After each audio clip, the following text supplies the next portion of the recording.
When Amanda sent that message, she thought it would just sting her husband a little, make him jealous enough to pay her more attention.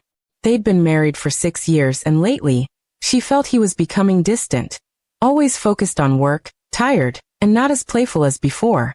Her ex, Ryan, had recently reconnected through social media, and when he mentioned a short hiking trip with mutual friends, Amanda saw it as an opportunity to stir some emotion in her husband. So she sent the text, "I'm going on a trip with my ex, don't get jealous." She even laughed as she hit send, thinking he'd call or argue. But he didn't reply at all. Mark, her husband, read the message twice, his heart sinking. He wasn't angry right away, just numb. Over the last few months, he had sensed a change in Amanda. She had started dressing up more, keeping her phone close, and spending long hours with friends. He had chosen to trust her, believing it was just a phase. But that message confirmed his growing fear. She no longer respected him. Instead of reacting emotionally, Mark decided it was time to act logically. He didn't text back. He simply stood up, walked to his office, and started making plans. That evening, while Amanda was packing for her trip, Mark quietly went through their shared files.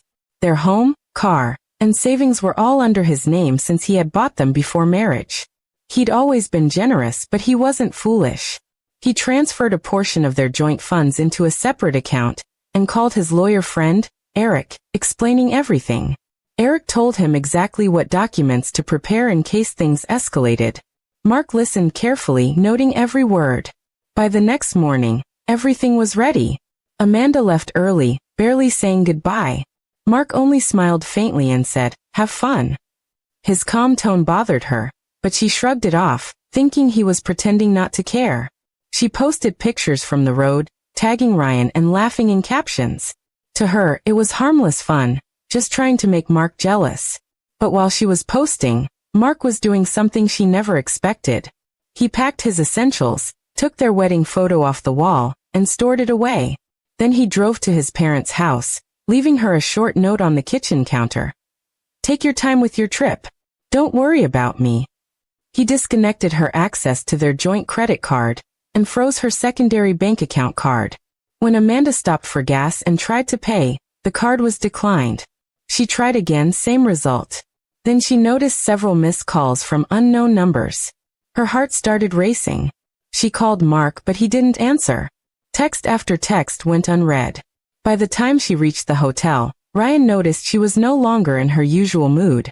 She excused herself and went outside to call again. Finally, Mark answered.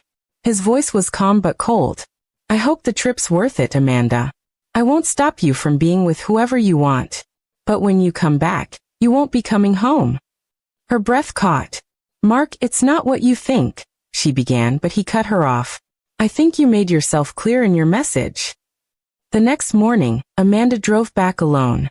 The laughter from the trip felt meaningless now. When she arrived, the house key didn't work. Mark had changed the locks.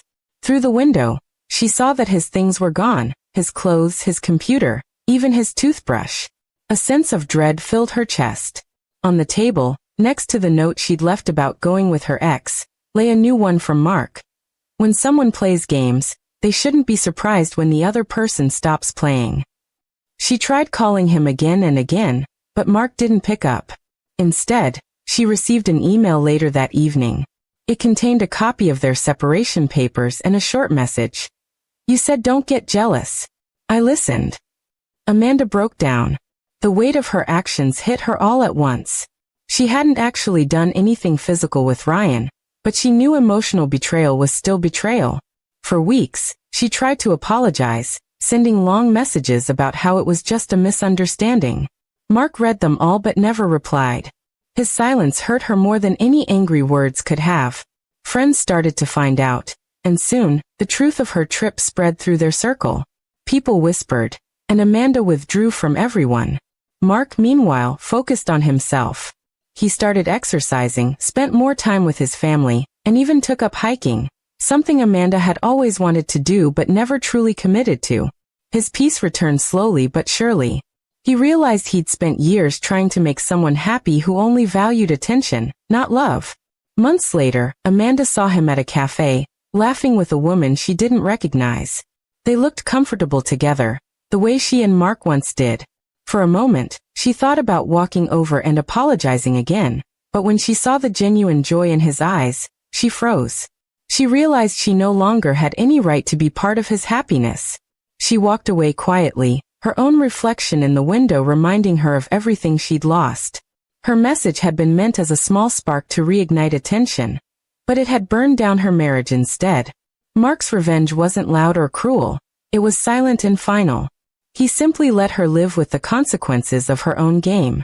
And from that day on, Amanda never sent a message without thinking about the power of words, and how one careless sentence can destroy everything built over years of love and trust.